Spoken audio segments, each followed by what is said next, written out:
ഒരു panel cut lehenga വെട്ടാൻ വേണ്ടി ഞാനും അമ്മയും കൂടി ഹാളിൽ കിടന്ന് വെച്ച സെറ്റിയൊക്കെ എടുത്ത് ഒരു സൈഡിലേക്ക് മാറ്റുവാണ്. ആ പാനൽ എല്ലാ പാനലും ഇങ്ങനെ വിരിച്ച് റൗണ്ടിലാക്കി ഇടാൻ വേണ്ടിയിട്ടാണ് അത് മാറ്റുന്നത്. ഇതേ ടീപ്പോയി മാറ്റുന്നുണ്ട്. ഇപ്പുറത്തെ സൈഡിലുള്ളത് മാറ്റിയില്ല, സെറ്റ് മാറ്റിയില്ല. അല്ലാണ്ട് തന്നെ അവിടെ ഒന്ന് നല്ലോണം ക്ലീൻ ചെയ്തിട്ട്, കാരണം അത് വൈറ്റ് കളറാണ്, ഡയബിളാണ്, അപ്പോൾ അതിൻ്റെ ഒരു കളറില്ലേ.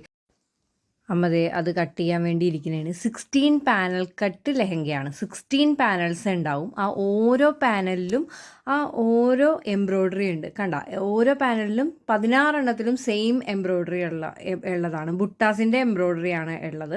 ആ എംബ്രോയ്ഡറി ഉള്ളത് 16 എണ്ണം അമ്മ കട്ട് ചെയ്ത് ഇങ്ങനെ എടുക്കണേന്. അത് 16 എണ്ണം കട്ട് ചെയ്തെടുത്ത്, ഇനി കട്ട് ചെയ്ത് കഴിഞ്ഞിട്ടാണ് ഇനി ബാക്കിയെല്ലാം നമ്മൾ ചെയ്യണത്. കട്ട് ചെയ്ത് കഴിഞ്ഞിട്ടാണ് ഇനി കളർ ഡൈ ചെയ്യണത്. പിന്നെ അതിൽ മറ്റേ ഇത് സ്റ്റിഫായിട്ടിരിക്കുന്ന ഒരു സാധനം വെച്ച് ഒട്ടിക്കുകയൊക്കെ ചെയ്യും. അതൊക്കെ ചെയ്യണതൊക്കെ ഈ ഓരോന്നായിട്ട് കട്ട് ചെയ്തെടുത്തിട്ടാണേ.